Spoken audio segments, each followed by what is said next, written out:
The jury is back at work today deliberating whether the King Soopers shooter was sane or insane when he opened fire in the Boulder store in 2021.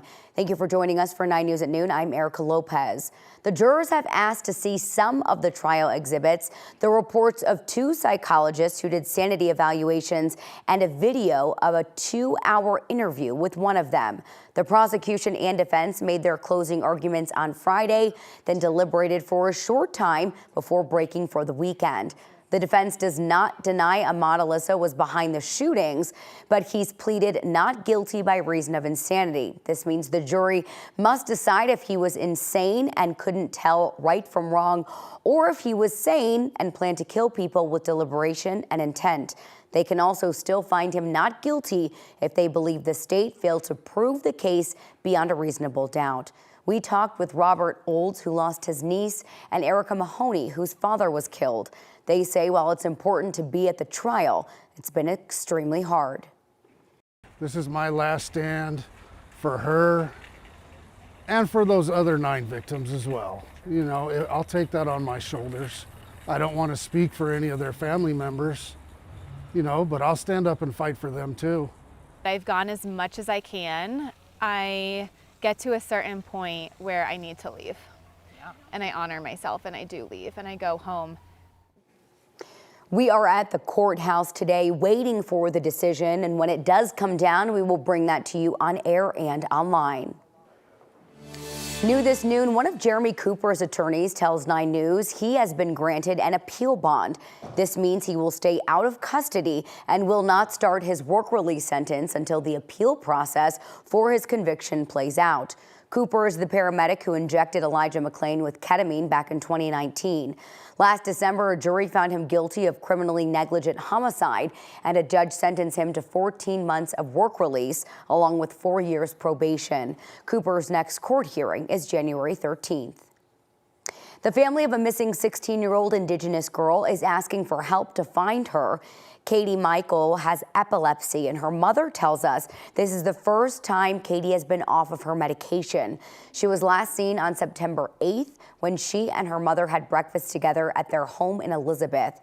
Her mother says this is not like her to go days without checking in. She also tells us they've done a lot of ground search themselves, along with passing out flyers. If you see her, you can call the Colorado Bureau of Investigation. And right now we want to take a live look outside this noon, where we are in for a pretty gorgeous day. We've got the snow-capped mountains and blue sky. We had a very brief taste of fall, but hey, if you like summer, it's sticking around. Keely Chalmers with our weather impact team here to break it down. Girl, this summer is just, it's living on. It's hanging on by a thread or two. I'll tell you what, it's going to hang on right on through into next week. And we do have a bit of a cool down tomorrow, one day of fall-like weather, and then we're back to very summer-like weather. But yeah, what a gorgeous Monday out there. Can't complain. We've got beautiful blue skies down at the lower elevations, up in the mountains as well. Current temperatures, we are well on our way to temperatures in the upper 70s, close to 80 degrees, already at 75 degrees out at DIA, 74 in Fort Collins, 61 in Kremling. We're at 70 degrees also out in Grand Junction. Your forecast high for today, 79 degrees, mostly sunny skies. Yeah, notably warmer than yesterday, which our official high out at DIA yesterday, 61. So we're flirting with 80 degrees today. That is a swing. We do have some mid-level clouds moving in, as well as a cold front tonight. So tomorrow, again, the coolest day out of the week, and then we just warm up from there. So yes, feeling like summer for the week. We are dry through the week as well. And after that cold front moves through overnight, and tomorrow, again, a little bit of a cool day.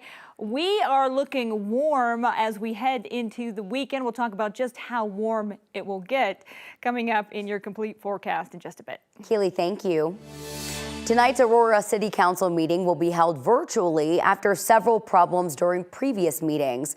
A self-proclaimed white supremacist who spewed slurs against Jews and the LGBTQ community interrupted the last meeting. Over the past couple of months, there have also been disruptions from people protesting the killing of Kylan Lewis at the hands of police. At tonight's meeting, City Council members will vote on a resolution that would require anyone who speaks during public comment to to be physically at the meeting. Tomorrow, Denver Public Schools kicks off a series of meetings to explain its plans for school consolidations and more closures. The district closed 3 schools a year ago. It says more closures are needed because of continued drops in enrollment, but DPS says they will not identify those schools until November 7th.